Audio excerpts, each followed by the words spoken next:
In the heart of the town of Sweetville, nestled between Lollipop Lane and Gummy Bear Gardens, stood the most wonderful place imaginable, Whirly-Gig's chocolate factory. It wasn't just any factory, it was a wonderland of chocolate rivers, marshmallow clouds, and lollipop trees. Every day, the air in Sweetville smelled of warm cocoa and melting caramel, thanks to the factory. The sound of happy machines whirring and sprinkles tinkling was the town's favorite song.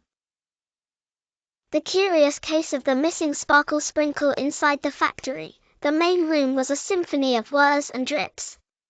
Giant machines spun golden chocolate into swirling rivers, and conveyor belts carried bars wrapped in shiny, crinkly foil.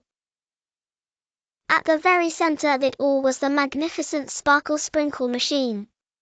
This marvelous contraption was the heart of Whirly-Gig's magic, adding the final, edible, rainbow-colored sprinkles that made each chocolate bar extra special, like tiny jewels on a sweet treasure.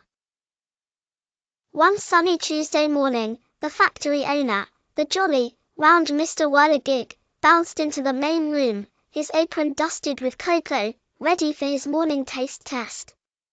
But something was terribly wrong. The sparkle sprinkle machine stood silent.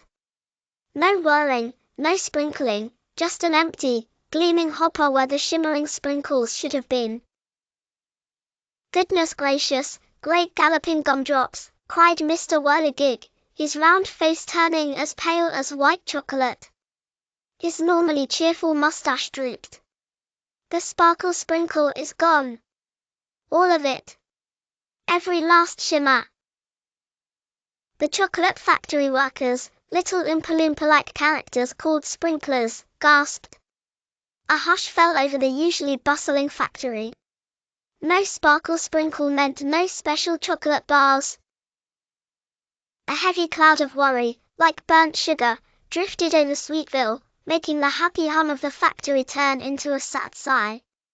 Children in town wondered why their chocolate didn't have its usual magic.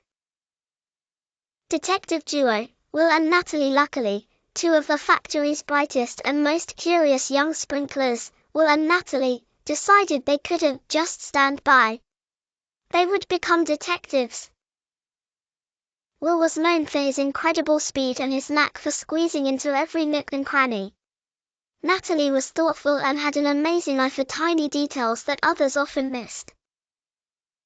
"First rule of detective work," Natalie declared, tapping her chin with a small, gloved finger, "we start at the source.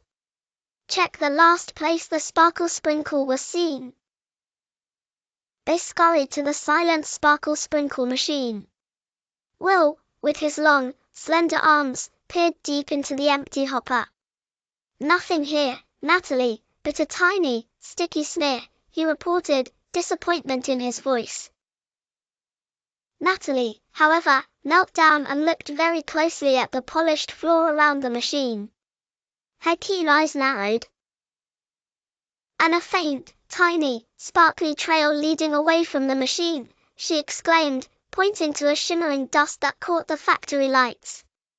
"It's almost invisible, but it's there.